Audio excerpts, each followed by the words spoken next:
अपना खुद का पक्का मकान होगा। प्रधानमंत्री जी ने कहा था कि अब महिलाओं पे कोई अत्याचार नहीं होगा। प्रधानमंत्री जी ने कहा था कि सबका साथ होगा, सबका विकास होगा और अच्छे दिन आएंगे। मैं तो कहता हूं अच्छे दिन भले ना आए हों, लेकिन यह जो झूठे दिन और झूठे सपने दिखाए गए थे, अब उसके 1 साल ही बचे हैं। मैं 9 साल को इस रूप में भी देख रहा हूं कि अब उसके 1 साल ही बचे हैं। यह जो झूठ, लूट, नफरत, हिंसा, समाज का धर्म और जाति के नाम पे बंटवारा, इसके अब 1 साल ही बचे हैं। लेकिन इस 9 साल में सरकार ने इस देश के लिए क्या किया है, उन सवालों को पूछना जरूरी है। और यह सवाल हमारी पार्टी के लिए नहीं है, यह सवाल कांग्रेस के लिए नहीं है, यह सवाल देश के लिए है, देश के लोगों के लिए है। तो जो सबसे पहला सवाल है, वो सवाल है इस देश की अर्थव्यवस्था को लेकर के। प्रधानमंत्री जी के जो तमाम दावे थे अर्थव्यवस्था से जुड़ी हुई, उसमें से एक भी चीज पूरा नहीं हुआ है। अगर मैं गलत बोल रहा हूं तो आपको पूरा अधिकार है इस पर प्रश्न करने का। बताइए, देश में 100 स्मार्ट सिटी बना है क्या? बताइए कि 100 दिन में काला धन वापस आया है क्या? जो नोट वो खुद ही लेकर के आए थे, खुद ही उसको बंद कर दिए। उन्होंने कहा था कि सारे भ्रष्टाचारियों को जेल में डालेंगे, लेकिन उसकी स्थिति क्या है कि भ्रष्टाचारी जब तक भाजपा में नहीं है तब तक तो उस पर कार्रवाई होती है। ज्यों ही वो बीजेपी में शामिल हो जाता है, वो धुल करके साफ हो जाता है भाजपा के वॉशिंग मशीन में। उस पर कोई कार्रवाई नहीं होती है, ईडी उसका पता भूल जाता है, सीबीआई उसका घर जाना बंद कर देता है, पुलिस उससे पूछताछ करना बंद कर देती है। यह जो एक मॉडल बनाया गया है, मॉडल से आज हम किस तरह की आर्थिक परिस्थितियों को जूझ रहे हैं। और यह सवाल किसी दल का नहीं है, किसी जो है विचारधारा का नहीं है, यह सवाल देश का है। आप सब मुझे बताइए, बड़े बड़े दावे जो है बीजेपी की तरफ से किए जा रहे हैं। बीजेपी कह रही है कि भारत दुनिया की 5वीं सबसे बड़ी अर्थव्यवस्था बन गई है। ठीक है, अगर भारत दुनिया की 5वीं सबसे बड़ी अर्थव्यवस्था बन गई है तो भारत के लोग 140 करोड़ लोग खुशहाल हो गए होंगे। तो मैं आपसे मोटा मोटा चीज पूछ रहा हूं और आपको बता भी रहा हूं, जो इस पुस्तिका में भी लिखा गया है। क्या देश में महंगाई कम हो गई है? क्या महंगाई घटी है? क्या देश के बेरोजगारों को रोजगार मिल रहा है? क्या इस देश की कंपनियां बंद नहीं हो रही हैं? क्या इस देश के सार्वजनिक संपत्तियों को, देश की संपत्ति को अपने दोस्त को नहीं बेचा जा रहा है? क्या इस देश में किसान आत्महत्या नहीं कर रहे हैं? क्या इस देश के किसान 1 साल तक सरकार द्वारा लाए गए कृषि कानूनों के खिलाफ दिल्ली की सीमा पे आंदोलन नहीं करते रहे? क्या प्रधानमंत्री स्वयं आकर के यह नहीं बताए कि हम किसानों को समझाने में नाकामयाब हो गए? क्या प्रधानमंत्री स्वयं जो कानून लेकर के आए थे उस कानून को वापस नहीं लिए? जो वादा किया गया था उनमें से कितने वादों को आज पूरा किया जा रहा है? आप यह जान लीजिए कि किसानों की आत्महत्या करने की दर लगातार बढ़ रही है। अगर देश में खुशहाली आई है तो किसान खुश होगा, अगर देश में खुशहाली आई है तो जवान खुश होगा, अगर देश में खुशहाली आई है तो देश की महिलाएं खुश होंगी, देश के उद्योगपति खुश होंगे, देश के छोटे व्यापारी खुश होंगे। आप अपने आसपास किसी से भी पूछ लीजिए, अगर वह किसी तरह का आर्थिक संकट से नहीं जूझ रहा है तो हम मान लेंगे कि देश में जो है खुशहाली आई है। अगर आर्थिक संकट से जूझ रहा है, इसका मतलब यह है कि भाजपा अदानी को ही अर्थव्यवस्था समझ ली है। भाजपा को यह लगने लगा है कि अदानी का विकास देश का विकास है।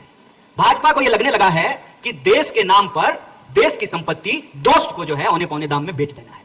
आर्थिक स्थिति यह है कि डॉलर के मुकाबले रुपया कमजोर हुआ है। आर्थिक स्थिति यह है कि रोजगार के अवसर लगातार कम होते जा रहे हैं और करोड़ों लोगों ने नौकरी ढूंढना बंद कर दिया है। इसका क्या मतलब है?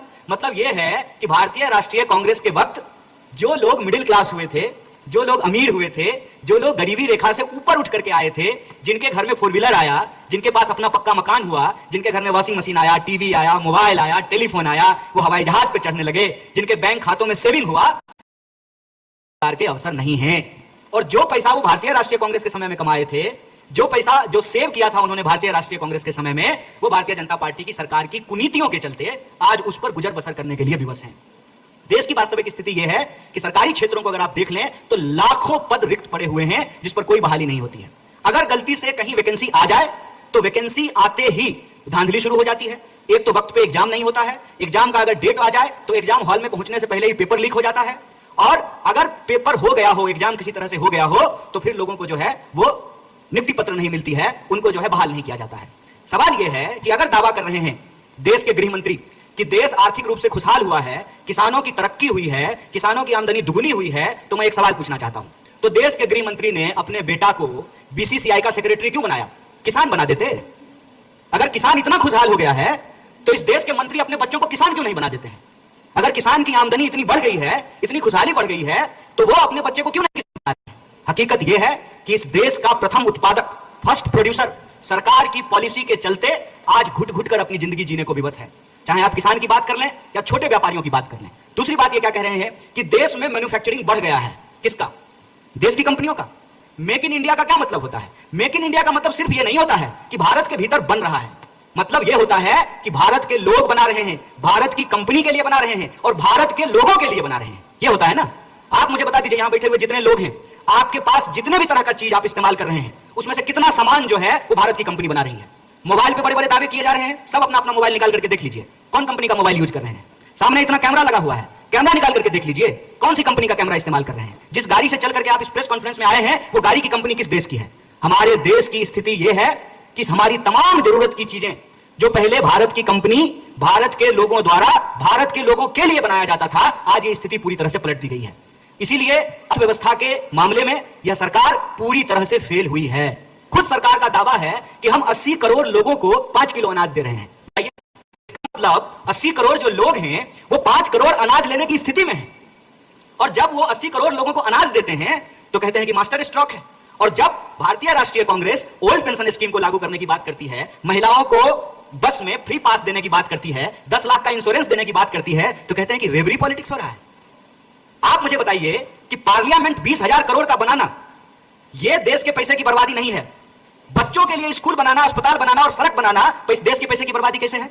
अगर प्रधानमंत्री के लिए 8,500 करोड़ का हवाई जहाज खरीदा जा सकता है, तो हमारे आपके बच्चों के इलाज के लिए अस्पताल में भी इक्विपमेंट खरीदे जा सकते हैं, सुपर स्पेशलिटी हॉस्पिटल बनाया जा सकता है। आर्थिक स्तर पर यह सरकार पूरे तरीके से फेल रही है, लोगों की आमदनी नहीं बढ़ी है, और यह प्रति व्यक्ति आय बढ़ने का जो आंकड़ा है उसका हकीकत यह है कि दोस्त की संपत्ति बढ़ गई है, और ये लोग दोस्त को ही देश समझ लिए हैं, इसीलिए दोस्त के आंकड़े को देश का आंकड़ा बता रहे हैं। हकीकत यह है